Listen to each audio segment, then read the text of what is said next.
继续讲起心论。上次课把心意意识说完了，下面是六染心，心的六种染相。以无明熏习所起时者，非凡夫能知，亦非二乘智慧所觉。依指无明熏习而起的诸识，不是一般凡夫所能了知的，也不是声闻缘觉二乘人的智慧所能觉知的。为依菩萨从初正心发心观察，若正法身得少分之，乃至菩萨究竟地不能知尽，为佛穷了。菩萨从实信位的初发心阶段即开始观察诸识，直到证得了法身菩萨才能得到部分的了知。法身菩萨就是初地上的菩萨，就叫法身菩萨。地前的菩萨呢，叫做肉身菩萨。即使到了究竟地菩萨，也不能完全了知，只有佛才能完全明了。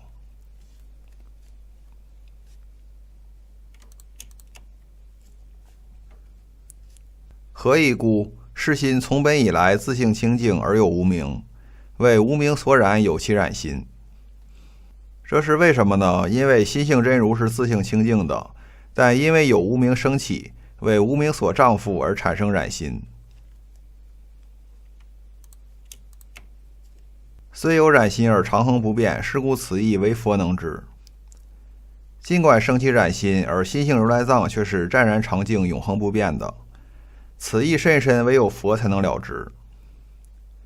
咱们一直说真如是万法本性，那如果真如是清净的，为什么会产生杂染的诸法呢？本质是清净的，那你表现出来的现象也应该是清净的，这样本质与现象才匹配呀。现在你说众生本质上清净，但现实中却有杂染，那这个杂染是从哪儿来的呢？起心论说这个问题太深了，只有佛才能了知。咱们将来讲西哲还会遇到这个问题。如果上帝是全知全善全能的，为什么这个世界上还会有恶呢？这个讲到西哲的时候再细说。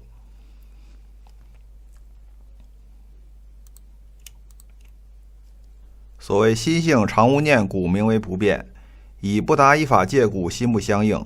忽然念起，名为无明。由于如来藏自性清净心湛然常寂，没有虚妄之念，所以称如来藏为不变。因为染心不能通达万法的本质是真如，所以不能与真如本性相应，忽然升起妄念，这就叫做无明。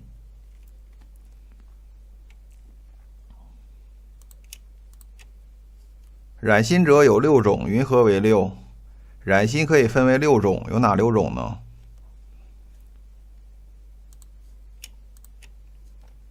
一者执相应染，依二乘解脱及信相应地远离故。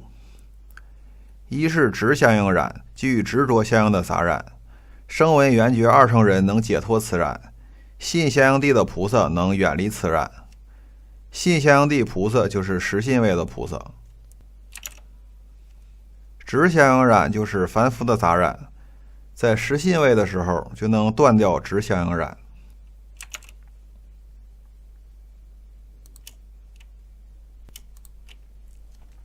二者不断相应染，依信相应地修学方便，渐渐能舍，得净心地究竟离故。二是不断相应染，即与相续时相应的杂染。信相应地的菩萨通过修习各种方便法门，可以渐渐舍离此染。到了净心地的菩萨能够完全舍离此染。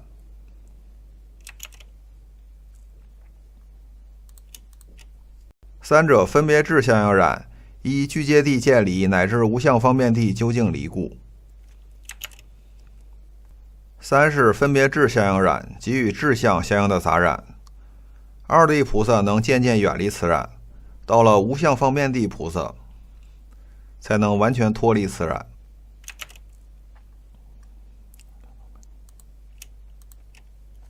四者先色不相应染，依色自在地能离故。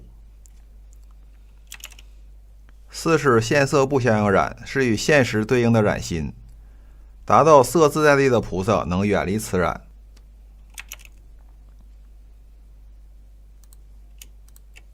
五者能见心不相应染，依心自在地能离故。5是能见心不相应染，是与转识相对应的染心。到了心自在地的菩萨能远离此染。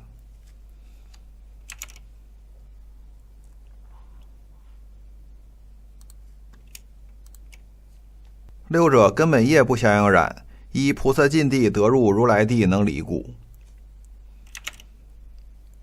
6是根本业不相应染，是与阿赖耶识业识相对应的染心，进入如来地时能远离此染。这样的6种染心就都说完了。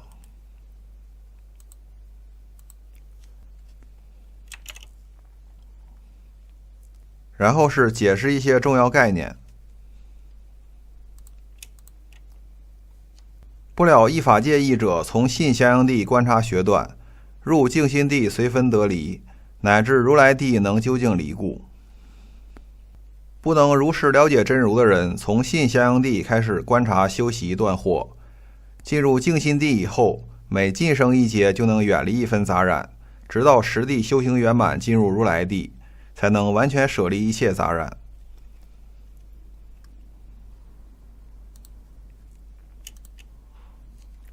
言相应义者，为心念法义，依染净差别而知相原相同故。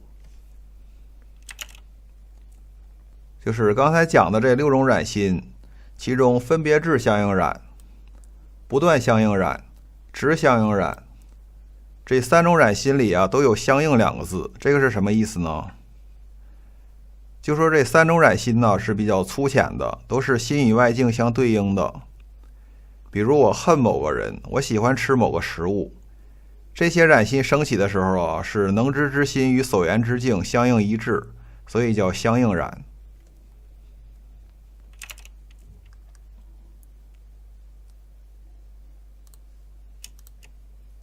不相应义者，为记心不觉常无别意，不同知相原相故。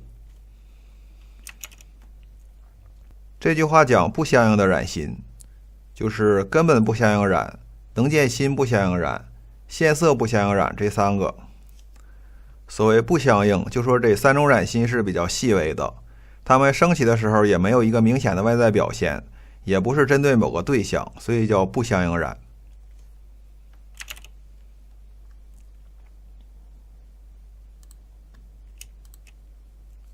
又染心义者，名为烦恼爱，能障真如根本智故。真如根本智就是根本无分别智。这句话解释什么叫做染心。所谓的染心又叫做烦恼爱，它会障碍根本无分别智。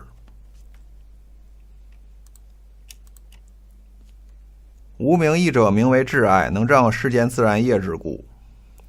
世间自然业智就是后得无分别智。这句话解释什么叫无明。所谓的无明又叫做智爱，它能障碍后得无分别智。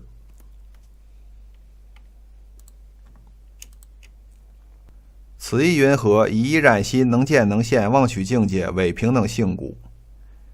这句解释为什么染心能障碍根本无分别智。因为染心会生出能认识对象、能显现对象、能摄取对象的功能，这与真如平等无差别的本性是相违背的。以一切法常净，无有起相，无明不觉，妄语法伪，故不能得随顺世间一切境界种种智故。这句解释为什么无明能障碍后得无分别智。因为一切现象的本质是常静不动的，没有升起的相状，但是无明不能觉知法性本净之理，升起种种妄念，与真如本性相违背，所以无明不能正确认识世间一切差别境界背后的真相。这样心生灭门的第2大部分心识结构就说完了。下面看生灭门的最后一大部分，就是心的生灭相。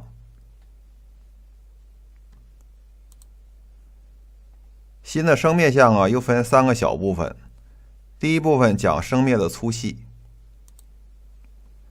就是粗浅的运动和细微的运动。第2部分讲心体不灭，前期转识可以灭，但是阿赖耶识永远存在。第3部分讲熏习，染法与净法之间的互相影响。咱们只讲前2部分，熏习就不讲了。先看粗细生灭。复次分别生灭相者有2种，云何为2？一者粗与心相应故，二者细与心不相应故。生灭之相可以划分为2种类型，哪2种呢？一是粗生灭相，这种生灭是心境相应的，对应智识、相续识和意识，对应六染心中的3种相应染。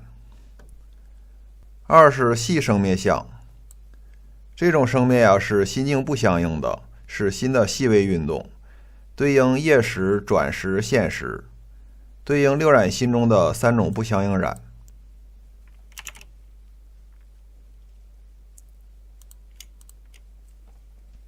又粗中之粗凡夫境界，粗中之细及细中之粗菩萨境界，细中之细是佛境界。然后粗又分成粗中之粗和粗中之细，细又分成细中之粗和细中之细。粗中之粗对应凡夫，粗中之细和细中之粗对应菩萨，细中之细按照我的理解也是对应菩萨。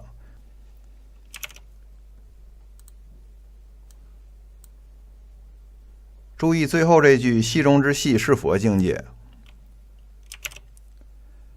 通常的解释是到了佛位才有细中之细这种运动状态，这样细中之细就对应到佛位了。但是我感觉这么对应是有问题的，我认为细中之细应该对应到菩萨位。我为什么会这么理解呢？咱们看下一句。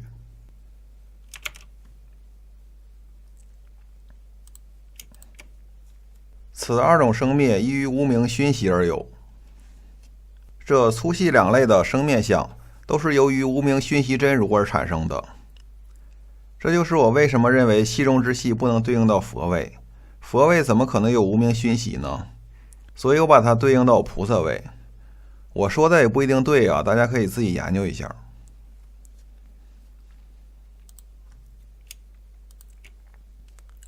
所谓一因一缘，一因者不觉一故，一缘者妄作境界一故。粗细2类生灭现象的产生需要有一因和一缘。所谓的一因就是无明熏习，所谓一缘就是虚妄境界。若因灭则缘灭，如果无明灭了，虚妄境界也就跟着灭了。虚妄境界就是现实虚妄境界也是无明产生的，所以无明灭，虚妄境界也就灭了。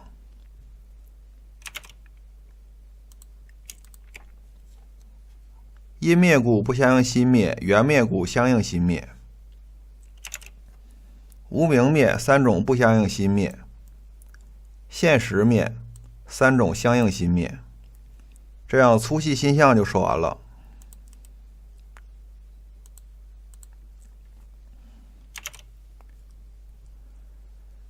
下面讲心体不灭。问曰：若心灭者，云何相续？若相续者，云何说究竟灭？有人问，如果心断灭了，为什么佛还能相续不断的存在呢？如果还有相续不断的存在，为什么又说心可以完全断灭呢？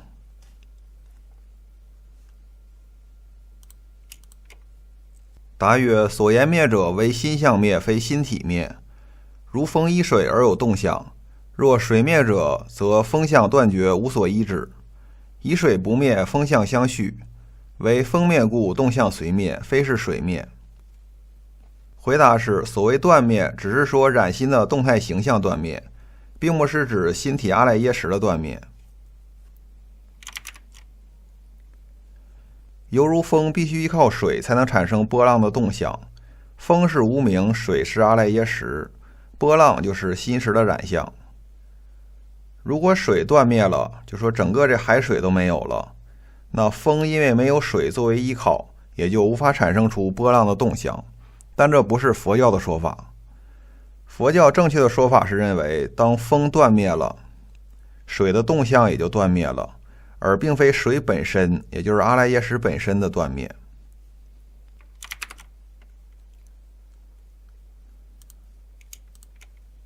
无名一耳，依心体而动。若心体灭，则众生断绝，无所依止。一体不灭，心得相续，为痴灭故，心相随灭，非心智灭。无名依靠阿赖耶识才显现出动向。如果阿赖耶识断灭，那么一切众生所依存的心意意识也将随之断灭，这是不对的。正因为赖耶不会断灭，所以心才得以相续不断，唯有无明是会断灭的。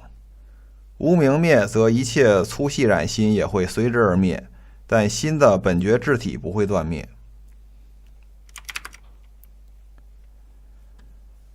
这样心体不灭呢就说完了，之后的染净熏习就不讲了。